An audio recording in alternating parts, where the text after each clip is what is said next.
Okey, Assalamualaikum warahmatullahi wabarakatuh dan salam sejahtera. Saya Cikgu Nizam ingin mengajar berkenaan tajuk tekanan. Dalam bab ini terdapat 3 prinsip. Okey, iaitu prinsip Pascal, prinsip Archimedes dan juga prinsip Bernoulli. Okey, bagi sesi ini saya nak menekankan berkenaan prinsip Bernoulli. Okey, Bernoulli ni menyatakan bahawa apabila hal laju pengaliran suatu bendalur bertambah, tekanan dalam bendalur akan berkurang atau sebaliknya. Murid-murid akan faham adalah apabila hal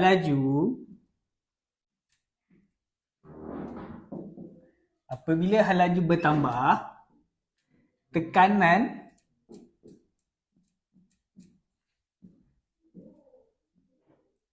akan menjadi rendah. Sebaliknya, begitu juga sebaliknya, apabila hal laju rendah, tekanan akan jadi tinggi. Macam mana kapal terbang boleh terbang? Dia terdapat 4 daya dekat sini. Kita boleh nampak daya angkat, tujahan, berat dengan seretan. Okey, bentuk kapal terbang yang menyebabkan ia boleh terbang adalah bentuk sayap dia. Bentuk sayap dia adalah airfoil, di mana hal laju di atas sayap adalah lebih tinggi daripada hal laju di bawah sayap, menyebabkan tekanan di bawah menolak ke atas, menyebabkan kapal boleh terbang. Okey, kalau macam ni, bila hal laju dekat sini tinggi, atas, tekanan di kedua-dua belah sayap akan tolak kapal terbang ni ke atas, menyebabkan kapal ni boleh terbang dengan steady. Okey, ada sesiapa boleh bagi tahu cikgu macam mana kapal terbang ni boleh roll ke kanan atau ke kiri? Contoh macam ni, roll ke kanan, roll ke kiri. Ada tak? Okey. Okey, contohlah kalau kapal terbang ni roll ke kanan. Okey, apa yang murid-murid nampak daripada replika? Okey, sayap belah kiri adalah lebih tinggi daripada sayap belah kanan. Ini bermaksud daya angkat di belah kiri adalah lebih tinggi daripada daya angkat di belah kanan. Atau kata lain, hal laju dekat sini, hal laju atas sayap tinggi dan hal laju di belah kanan adalah rendah, menyebabkan kapal terbang ni boleh roll ke kanan.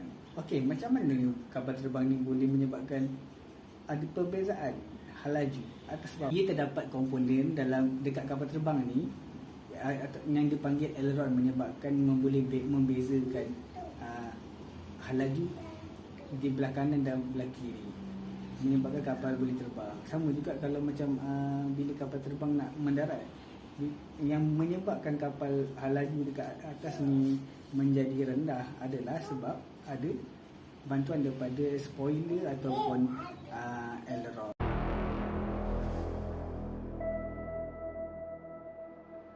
Mula-mula, kita keluarkan satu kertas putih, kemudian lipat kepada 3.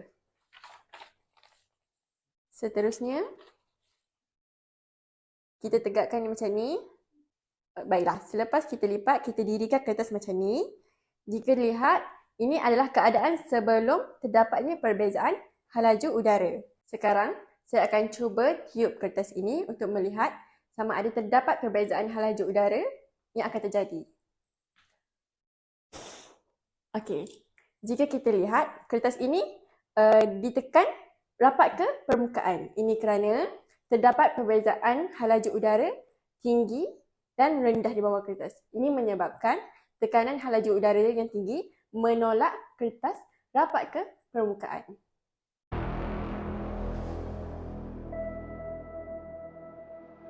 Antara contoh lain yang kita dapat lihat, kita boleh menggunakan sehelai tisu ataupun kertas. Kita rapatkan tisu atau kertas dengan dagu. Lepas tu kita tiup.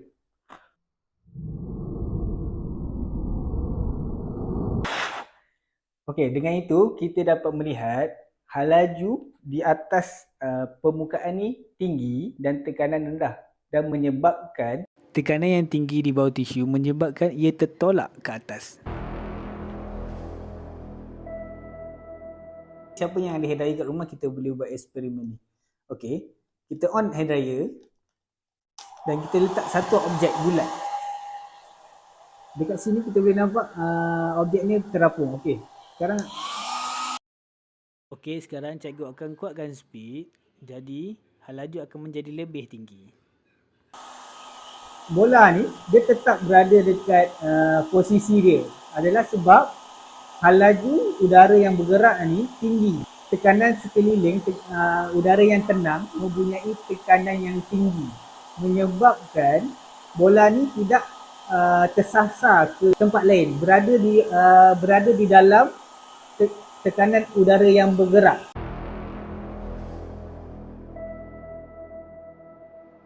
Sebenarnya cikgu nak menguji laju udara daripada head raya terhadap segulung tisu roll. Okey. Cikgu on head raya. Jadi kita nampak laju head raya terus ke hadapan. Okey. Jadi laju yang tinggi dia menyebabkan tekanan di bawah. Tekanan di bawah menolak ataupun senang nak faham apabila laju di atas tempat laju di sebaliknya, maknanya bawah akan menolak tisu ni ke atas. Maknanya ada gaya, kalau nak senang faham, gaya alami menolak tisu ni ke atas.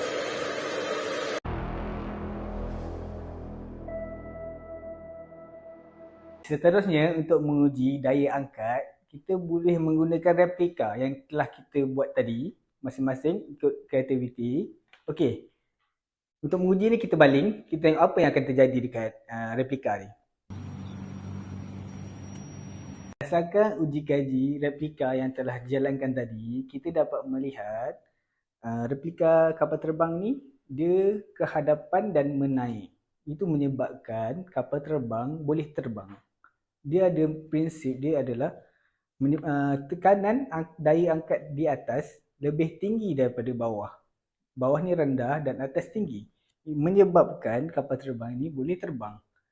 Dan lagi satu, konsepnya tekanan tujahan di hadapan lebih tinggi daripada belakang, menyebabkan kapal terbang boleh ke hadapan dan juga terbang. Dan seterusnya. Dan konsepnya sama untuk apabila kapal terbang ini nak landing ataupun mendarat. Okey. Bila mendarat pula, tujahan di hadapan akan rendah, menyebabkan laju speed kapal terbang ni perlahan, kemudian secara serentak daya angkat di atas rendah dan tekanan berat akan tinggi, menyebabkan kapal ni akan menurun disebabkan daya angkat, daya berat, tujahan dan seretan, dan menyebabkan kapal terbang dapat landing dengan selamat.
Soalan 1.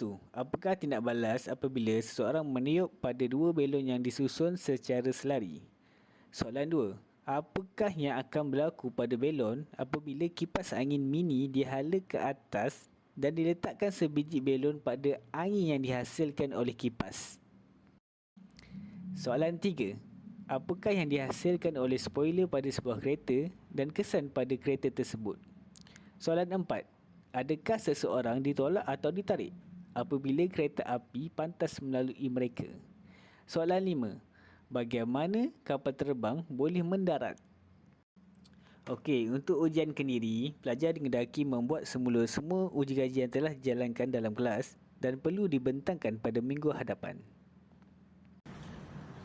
Baik, ini adalah barangan yang diguna pakai semasa projek dijalankan. Baik, antaranya ini adalah kertas A4, selai kertas A4. Ini adalah laser untuk penanda aras semasa kami menjalankan penerangan. Kemudian ini adalah mikrofon supaya suara semasa rakaman lebih jelas. Kemudian ini adalah bola plastik, dan ini pun bola plastik juga yang berbeza beratnya. Kemudian adalah tisu gulung, hair dryer, plug, sambungan plug. Okey. Jadi di sini adalah item-item yang kami guna semasa projek dijalankan. Berdasarkan pemerhatian, tiada sebarang kos kami keluarkan. Ini adalah kerana barang yang guna pakai terdapat di setiap rumah. Jadi ini saja barangan yang kami guna. Okey, baik, kalau diikutkan, pelajar hanya perlu membeli bola pimpong yang berharga RM2. Sebagai tambahan bahan, pembelajaran yang lebih jelas dan efektif, laser berharga RM20 dan mikrofon yang berharga RM6 diguna pakai dalam proses pembelajaran ini.